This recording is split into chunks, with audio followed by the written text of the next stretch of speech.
Alhamdulillahi Rabbil Alameen wa salatu wa salamu ala Sayyidil Mursaleen. Amma ba'du fa'udhu billahi minash shaitanir rajeem. Bismillahir Rahmanir Rahim. As-salatu wa salamu alayka ya Rasulallah wa ala alika wa ashabika ya Habiballah. As-salatu wa salamu alayka ya Nabiyallah wa ala alika wa ashabika ya Nurallah. Welcome, dear viewers, to another episode of our series, Signs of the Hour. And yes, in this episode too, we'll be discussing a sign of Judgment Day. Now, in this episode, we're going to talk about a great stone. Every Muslim desires to kiss, to touch, and look at that stone, and considers it a great honor to do so. Yes, you may have understood what I'm referring to, Al-Hajar al-Aswad, that blessed stone which is affixed in the Holy Kaaba. And you might be thinking, what relation does Hajar al-Aswad have with the signs of Judgment Day? And let me tell you that yes, there is indeed a great link. And in this episode, we'll mention what happened with the black stone, Hajar al-Aswad. Yes, viewers, this is a sign which has already taken place. But before that, let us give you some general information about the black stone, Al-Hajar al-Aswad. Now, we know this is a great stone. Where did it come from? How was it affixed into the Holy Kaaba? All of this will be mentioned in this episode. And also, alongside this, a beautiful incident from the life of Rasulullah sallallahu alaihi wasallam, when the Arab tribes had become thirsty for each other's blood because of this very same stone. And streams of blood were about to flow. The Holy Prophet sallallahu alaihi wasallam made such a decision. He made such an insightful, wise and beautiful decision that led to this fight not occurring. It de-escalated the situation. And we will tell you about how the Hajar al-Aswad, this stone, was installed into the wall of the Holy Kaaba. And of course, we'll also mention the main topic of this episode, how Hajar al-Aswad relates to the signs of Judgment Day. Now, Hajar al-Aswad is a compound of two Arabic words. Hajar means stone and Aswad means black. Hence, we have Al-Hajar al-Aswad, the black stone. Now, Hajar al-Aswad is that black stone which is set firmly in the southeastern wall of the Holy Kaaba. And at present, this stone consists of three big and many small pieces. Yes, it consists of pieces. And these pieces are combined into a circle of approximately 2.5 feet. So they're set into a circle of 2.5 feet, around which there is a beautiful silver frame. Now, when the Muslims go to perform Hajj or Umrah and perform Tawaf of the Holy Kaaba, it is a Sunnah to perform Istilam, i.e. to kiss the black stone by gesturing towards it. And if one gets a chance to actually kiss it, then this is even greater. But as there is a major crowd, a big crowd, many of the pilgrims kiss it by gesturing towards it from afar.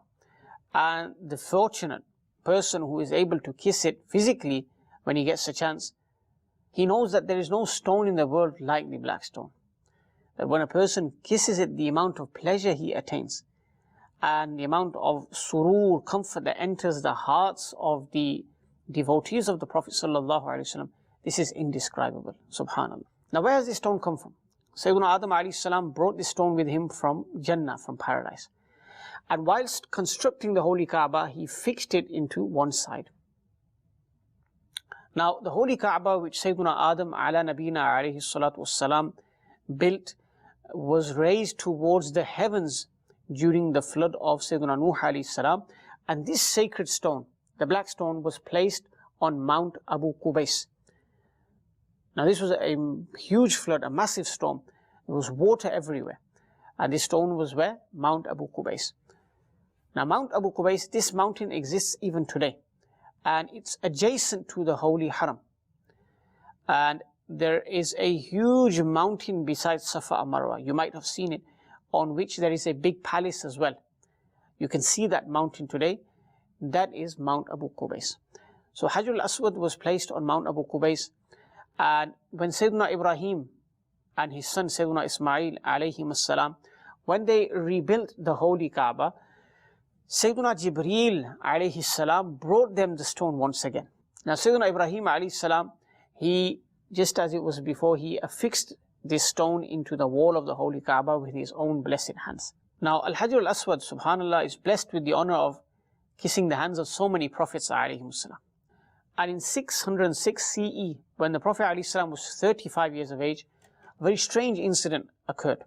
What happened was that it rained very heavily in Makkah al-Mukarramah, and there was such a huge flood that the building of the Holy Kaaba totally collapsed to the ground. Now obviously since then thousands of years have passed, since Sayyidina Ibrahim alayhi salam and Sayyidina Ismail alayhi salam built the Holy Kaaba. So once again, the people of the tribes, they planned to rebuild the Holy Kaaba. And they were very enthusiastic about this. They kept rebuilding and repairing the Holy Kaaba. And the main problem which arose during this reconstruction was that when it came around to placing Hajar Aswad in the Holy Kaaba, they all wanted this honor. Now you heard a few moments ago that whenever this was done previously, it was done through the hands of Prophets alayhi salam. Firstly, it was the blessed hands of Sayyidina Adam alayhi salam, then it was fixed through the hands of Sayyidina Ibrahim alayhi salam, and now the leaders and the people of the tribe, they wanted to install Hajar Aswad with their hands. But they began disputing, because everybody wanted to install it. They wanted this honor. And there came a situation when everybody took out their swords and were determined that they would install Al-Hajar al-Aswad, even if they died or had to kill the others. And there was a very odd tradition at that time. You could call it a tradition of the pre-Islamic time, that people of some tribes, they would take out a bowl, they would place blood in a bowl, put their fingers in it, pledge themselves, and then lick that blood, pledging that their tribe would install Hajar Aswad even if they died or had to be killed. Now, there was a deadlock, and it didn't seem like things were going to progress. And at that time, there was a very wise personality who said that the first person who enters the sacred haram tomorrow morning would be given the opportunity to make a decision regarding how to end a dispute. And he will decide how to install Hajar Aswad. Who will do this? Now everybody agreed to this wise person and said, okay, the first person to enter, he will make the decision. Now in the morning, who do you think entered first? The first person to enter the sacred haram was none other than our beloved Prophet sallallahu alaihi wasallam. And when they saw the Holy Prophet sallallahu alaihi wasallam entering, they all said, okay, you are truthful, you are honest, we will agree with your decision. This was the trust that the Prophet alaihi wasallam had gained from the people. He was upright, he was sadiqul wa'di wal amin, subhanallah. Now, consider the situation. If the decision is made in favor of one tribe, the other tribe would be very angry.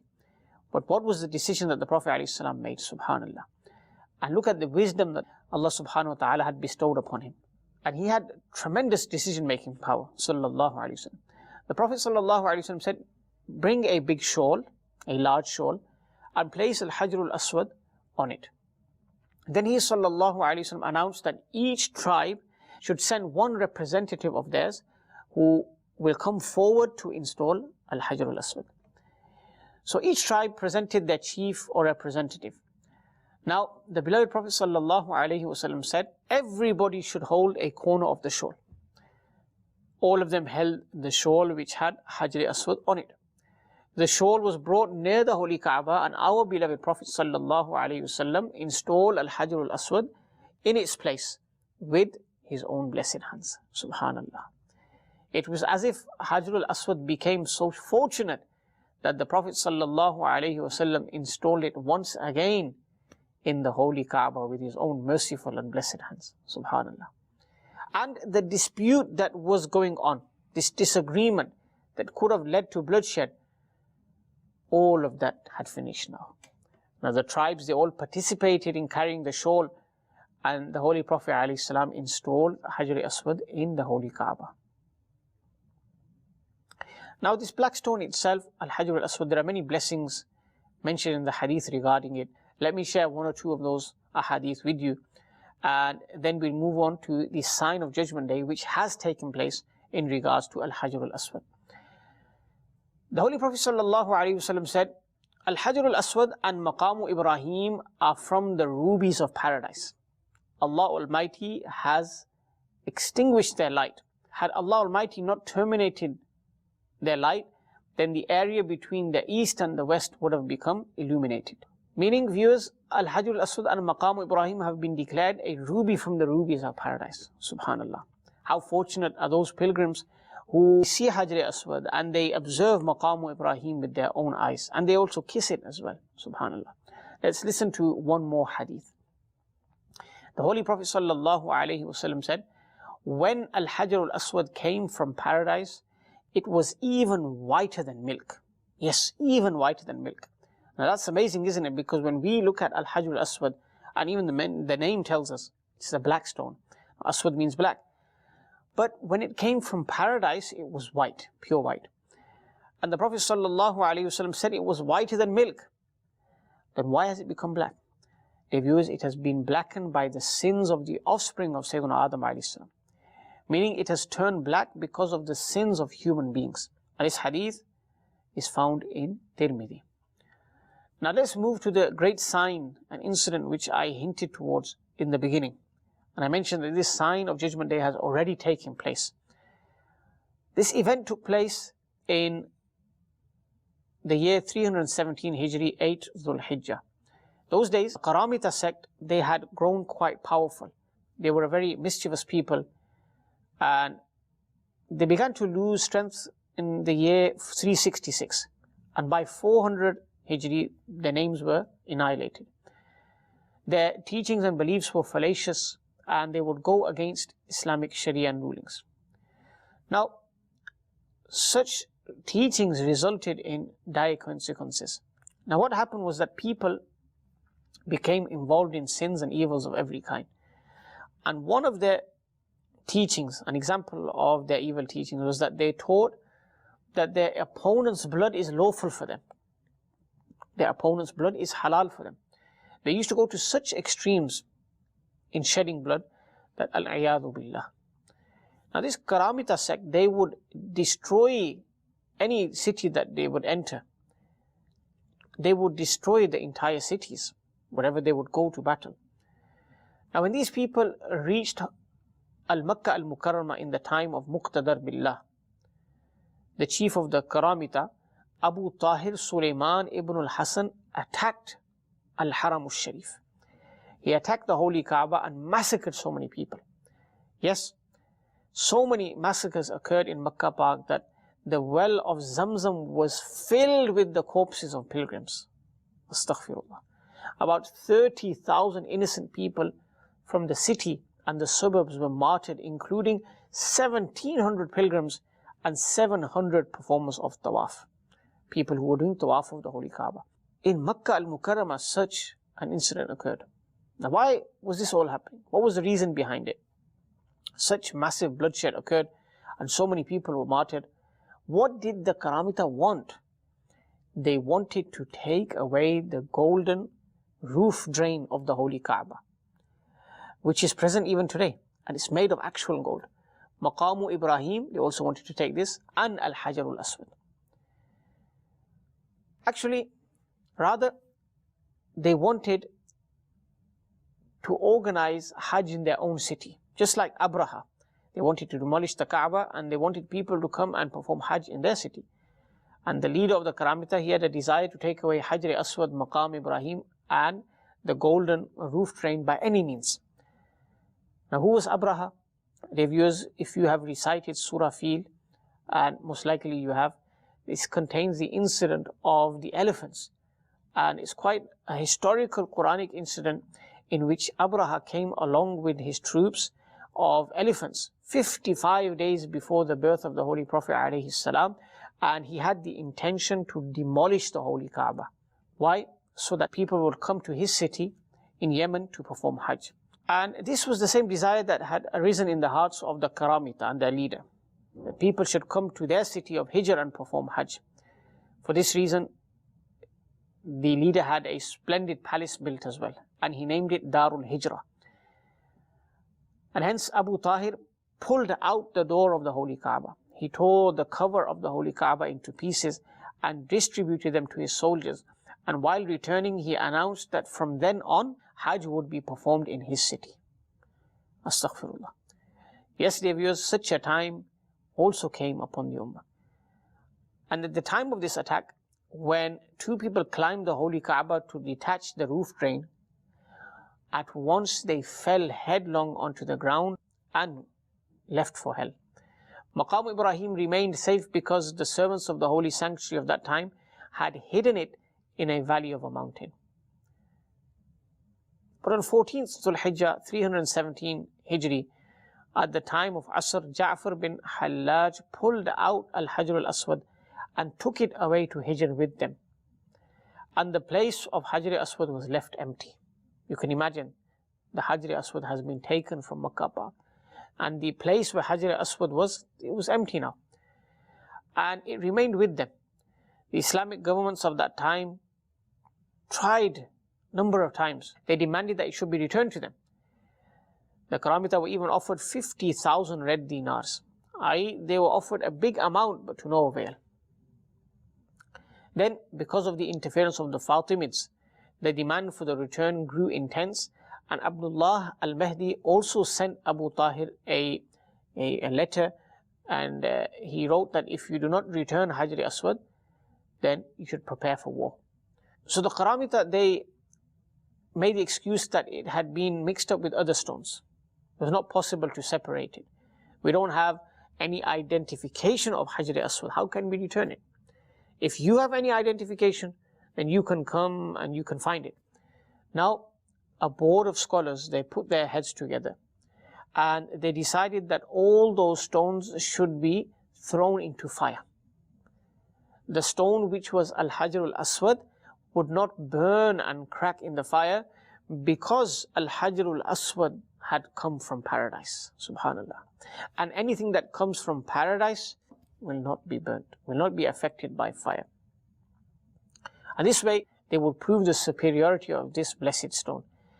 Now, after a long period of 22 years, yes, dear viewers, 22 years, the Holy Kaaba remained without Al-Hajr al-Aswad. After 22 years, on 10th of Dhul Hijjah 339 Hijri, Al-Hajr al-Aswad was recovered and then reinstalled exactly in the same place that it was before. Now, dear viewers, let me tell you a miracle of Hajr al-Aswad, that when the Karamita, when these cruel people took away Al-Hajr al-Aswad, they carried it on a camel. That Hajr al-Aswad became so heavy that many camels were crushed to death because of it. They were not able to carry it. It was very difficult to take Hajr al-Aswad from Makkah to their city. Anyhow, they took it away, but look at the miracle. That it was found out that this was Al-Hajr al-Aswad because it did not burn in the fire. Because anything from paradise doesn't burn. And thereafter, when it was returned, a weak camel was able to carry it back to Makkah al-Mukarramah. These are signs of Allah subhanahu wa ta'ala. It came back on a normal camel, a weak camel. And Allama Jalaluddin Suyuti rahmatullahi alayh, he writes about Abu Tahir's death, that towards the end of his life, he contracted the disease of smallpox, and his body ruptured, and he died with utter disgrace. This was the entire story regarding Hajr Aswad, how it was stolen, and how the Prophet ﷺ foretold a long time ago that Judgment Day will not be established until Al-Hajr al-Aswad is taken from its place. Now, in light of narrations, the Islamic scholars have included this theft of Al-Hajr al-Aswad amongst the signs of Judgment Day. And this is why we have also stated that this event has taken place. May Allah subhanahu wa ta'ala keep Al-Hajr al-Aswad, the Holy Kaaba and the Blessed Haram prosperous and safe, and enable us to visit it time and time again. So the episode finishes there. May Allah subhanahu wa ta'ala enable us to remember and inform others of what we've learnt. Until the next episode, keep safe. May Allah protect and preserve all of you. Ameen. Bijahi Nabi al-Ameen. Sallallahu alayhi wa sallam.